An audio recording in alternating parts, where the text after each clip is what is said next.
يستمتع المحافظ السابق ريموند بأداء ملهى ليلي لفتاة الاستعراض نيكول، بينما فرديناند سيعود إلى المنزل بعد قضاء أمسية في لعب الورق. يتوقف أمام تمثال لقضاء حاجته، لكنه يشعر بالخوف عندما فجأة يحدث شيء غريب تظهر فوقه أضواء ذهبية. هذا هو الوهم البصري الذي سببه البروفيسور جوزيف خبير مصر القديمة. طور تقنيات التخاطر بعد الكثير من الأبحاث باستخدام هذه القوى من منزله. تمكن من فقس بيضة ديناصور عمرها 136 مليون عام، ثم يطير الديناصور خارج المتحف عبر السقف ليحلق فوق باريس، ثم يأخذ ريموند نيكول معه في سيارته لقضاء بعض الوقت معا. وفجأة هاجمه الديناصور مما تسبب في سقوطه في النهر. يشهد فرديناند الصفقة برمتها، ويتم إيقاظ ألبرت للتعامل مع هذه الحالة الطارئة. وفي الوقت نفسه أندريه، عالم شاب يعمل كمساعد في حديقة النباتات، يحاول أن يكتب رسالة أخرى إلى الكاتبة والصحفية الشهيرة أديل التي تعجبه. التقيت خلال حفل توقيع الكتاب. أديل ليست في باريس حالياً، أرسلها ناشرها إلى بيرو، لكن ينتهي بها الأمر بالذهاب إلى مصر. هناك تستأجر مجموعة من الرجال المحليين لمساعدتها في العثور على قبر رمسيس العظيم. دون علمها بمجرد دخولهم إلى القبر يقومون بتجميع قطع المخطوطة القديمة معاً. تستطيع أديل فك التشفير للعثور على الباب السري، وتخرج مادة لزجة سوداء مصنوعة من الزيت من هذا الباب. ثم ينقلب الرجال على أديل بسبب إنهم يريدون الكنز لأنفسهم. إنها تعلم أن المادة اللزجة عبارة عن فخ، ولا تمر سوى ثوان قليلة قبل أن ينتهي الأمر بأحد. الرجال تعترف المجموعة أنهم بحاجة إلى توجيهات. أديل، وبعد أن تكتشف توجيها آخر، الألغاز وجدوا أخيراً الغرفة التي بها المومياء والكنز، بينما تتم معاقبة 2 من الرجال لمحاولتهم السرقة. يختنق أحدهما بالقلائد التي يرتديها، والآخر يسقط في حفرة. فجأة تمت مقاطعة تفتيش أديل للمومياء من قبل عدوها البروفيسور ديوليفولت، وبفضل المعلومات الواردة من جاسوسه أصبح مستعداً مع مجموعة من الجنود للقيام بالقبض عليها. يتساءل ديوليفولت المرتبك عن سبب رغبتها في الحصول على مومياء عجوز. هكذا تشرح لها أديل، وتقول أن أختها مريضة، وهذا الطبيب القديم هو الوحيد الذي يستطيع مساعدتها. يجد ديوليفولت أن الفكرة بأكملها مثيرة للضحك، وبعد سرقة الكتاب أعادها الجنود إلى الغرفة الأولى لإعدامها، لأن هذه هي العقوبة.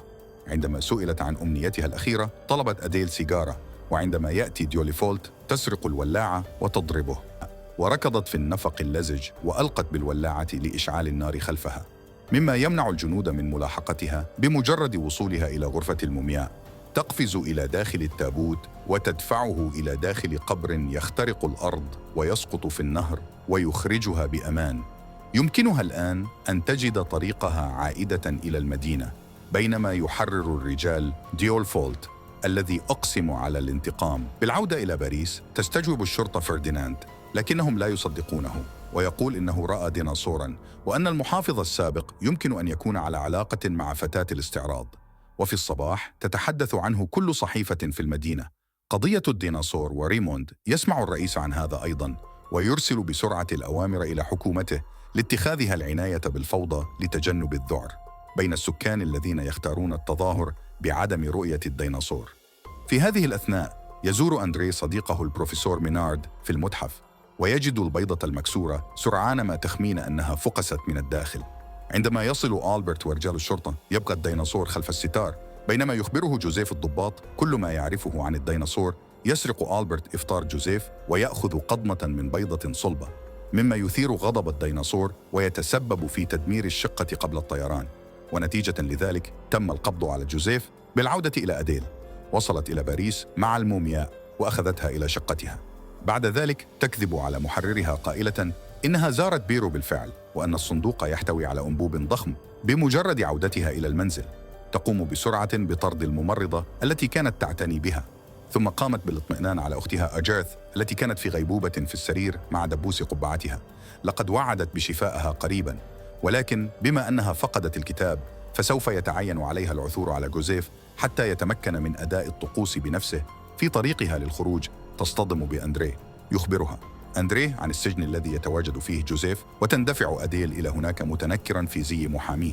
يوضح جوزيف أنه لا يستطيع استخدام أسلوبه التخاطري للهروب، لأنه يستخدم كل قوته في السيطرة على الديناصور ومنعه من القتل مرة أخرى. لذلك سيكون لدى أديل إيجاد طريقة أخرى لإخراجه. للأسف في تلك اللحظة يصل المحامي الحقيقي ويتم طرد أديل. في هذه الأثناء يرحب ألبرت بجاستن، صياد الطرائد الكبيرة الشهير الذي تم استئجاره لصيد الديناصور، ويخطط للبدء بدراسة سلوك المخلوق. وفي صباح اليوم التالي ذهبت أديل لرؤية الرئيس. يشير أديل إلى أنه كان دائما ضد عقوبة الإعدام ويطلب منه العفو عن جوزيف، لكن الرئيس أخبرها فقط أنه سيفكر في الأمر. تمت مقاطعة محادثتهم بواسطة الديناصور الذي كان يطير للأسفل ويهاجم أديل ويختطف الديناصور الكلب. بدلاً منها يرى الحراس أن هذا هجوم على الرئيس ويطردون أديل في جاردين دي بلاند. يرتدي ألبرت وغوستين زي الأغنام في انتظار اصطياد الديناصور، لكن الشخص الذي وجده هو أندريه الذي وضع بعض قطع قشر البيض ومجموعة من اللحم في مكان هادئ بالعودة إلى أوديل. حاولت أن تشرح للشرطة أن جوزيف هو الوحيد القادر على السيطرة على الديناصور، لكنهم لا يصدقونها ويطردونها أيضاً.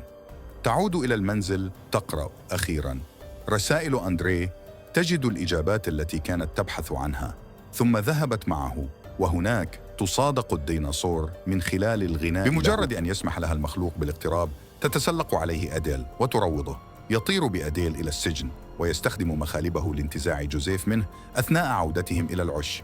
رآهم جاستن الذي يندفع وراءهم. يجتمع جوزيف مع صديقه القديم مينارد، لكن هذه اللحظة الجميلة توقفت بواسطة جاستن الذي أطلق النار على الديناصور وتسبب في إصابة جوزيف أيضاً بسبب الاتصال النفسي. يسرق مينارد الغاضب سلاح الصياد ويطارده في الحديقة بسبب حيازته. لم يتبقى لدى جوزيف الكثير من الوقت، لأنه إذا مات التيروسور فسيموت هو أيضاً. تترك أديل لأندريج مسؤولاً عن إبقاء الديناصور على قيد الحياة لأطول فترة ممكنة. تأخذ جوزيف إلى شقتها لتقوم أخيراً بطقوس إحياء المومياء. يستخدم جوزيف كل ما تبقي من قواه التخاطرية لإعادة المومياء إلى الحياة، لكنه هو الديناصور يفقدون حياتهم في هذه العملية. وتبدأ المومياء المسماة باتموسيس في التحدث والحركة. في أحد الأيام كانت إجاث وأديل تلعبان معاً، وأصبحت مباراتهم عدوانية للغاية. تضرب أديل الكرة بقوة أكبر لتضرب أديل وتتسبب في سقوطها. فوقها دبوس القبعة وثقب رأسها. يأسف باتموسيس حقاً لعدم قدرته على المساعدة، ويتمنى لو كان بإمكانه مقابلة جوزيف الذي يتمتع بقدراته القوية. ثم جاءت لها فكرة، تضع أجاث على كرسي متحرك وتلبس باتموسيس بدلة قبل مغادرة المنزل. تذهب المجموعة إلى المتحف وتدخل إلى الداخل بعد أن يستخدم باتموسيس قواه الخاصة للفتح القفل ووضع جميع الحراس في النوم. بدأوا في فتح التابوت بالكامل للعثور على طبيب رمسيس. أصبحت جميع مومياوات الخدم حرة، يطلقون سراح الفرعون رمسيس، ويقوم طبيب الفرعون الفعلي بإزالة دبوس القبعة وإعداد مرهم بأحشاء رمسيس لتغطية الحفرة. أخيراً يأخذ رمسيس جميع خدمه معه للقيام بجولة في المدينة. بينما تستيقظ أجاثا مشهد المومياوات يجعل فرديناند يفقد الوعي مرة أخرى ويصل إلى الصحف. وفي اليوم التالي، نظراً لأن أديل لن تعود لبضعة أسابيع، فإن أندريج يقدم الزهور لأجاثا وينتهي بهما الأمر بتناول الشاي معاً. في هذه الأثناء تستقل أديل سفينة لتقضي أخيراً عطلة، بينما ديوليفولت يراقبها في جاردان دي بلانت. يواصل مينارد مطاردة جاستن ليتم القبض عليه، لكن ارتياح جاستن لم يدم طويلاً، لأن زوجاً من الغوريلا يضعون أعينهم عليه. وبينتهي الفيلم. ما تنساش تعمل لايك واشتراك وتفعل زر الجرس.